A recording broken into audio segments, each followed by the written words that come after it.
رانا صاحب بڑے اچھے دوست اور بھائی ہیں، اس لیے میں ان کے بیان پہ کوئی کمنٹ نہیں کروں گا تو بہتر ہے.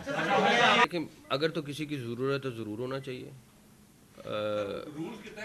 رول چینج کر لیں گے، رول بھی ہم نے بنائے، رول چینج کر لیں گے.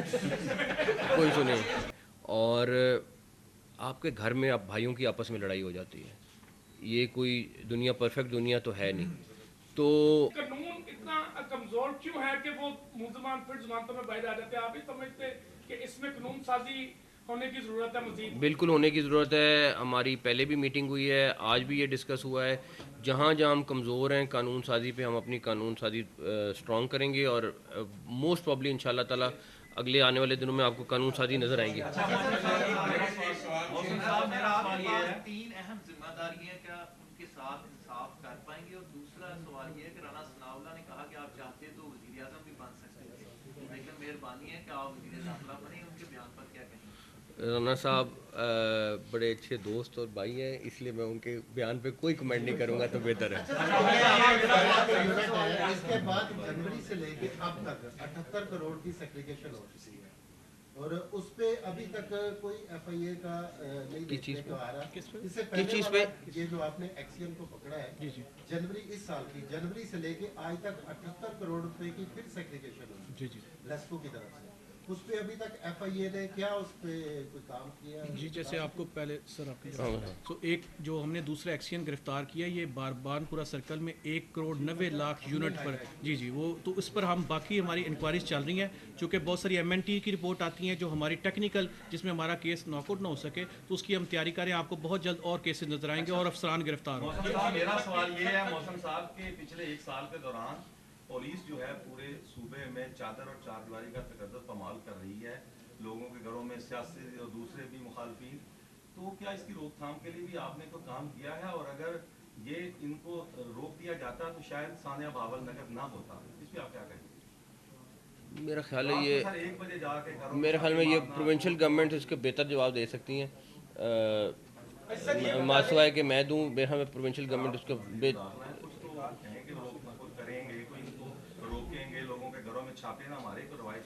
نہیں. گھروں میں دیکھیں، میری بات سنیں، اگر تو کسی کرمنل کے گھر چھاپا مارنا ہے تو میں تو یہ نہیں کہوں گا کہ رات کو نہ ماریں.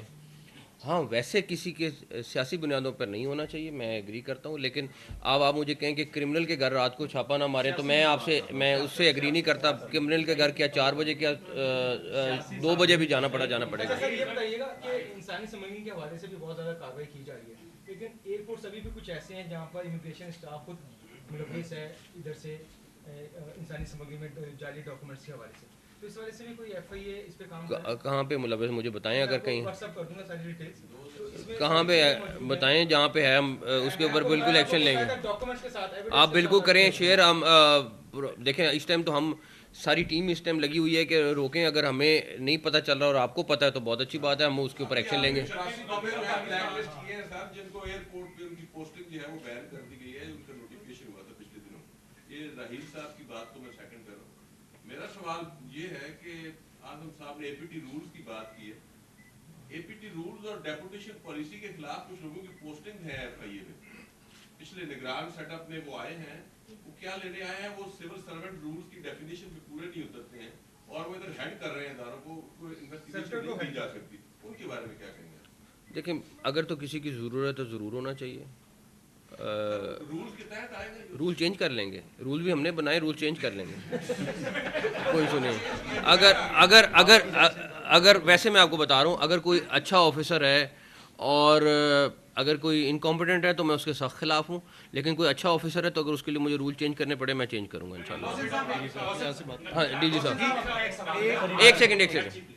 وہ سر کی اجازت سے جو اے پی ٹی رولز بھائی نے بھی ذکر کیا تھا، اے پی ٹی رولز جو ہے نا وہ اس کا ڈرافٹ گیا ہوا ہے اس وقت انٹیریئر منسٹری میں. لیکن اے پی ٹی رولز اپروو ہوتے ہیں، اس میں اسٹیبلشمنٹ ڈویژن کی، لا کی، سب کی انپٹ آتی ہے. تو ایونچولی اے پی ٹی رولز جو ہے نا ایف آئی اے کے وہ فائنل ہو جائیں گے.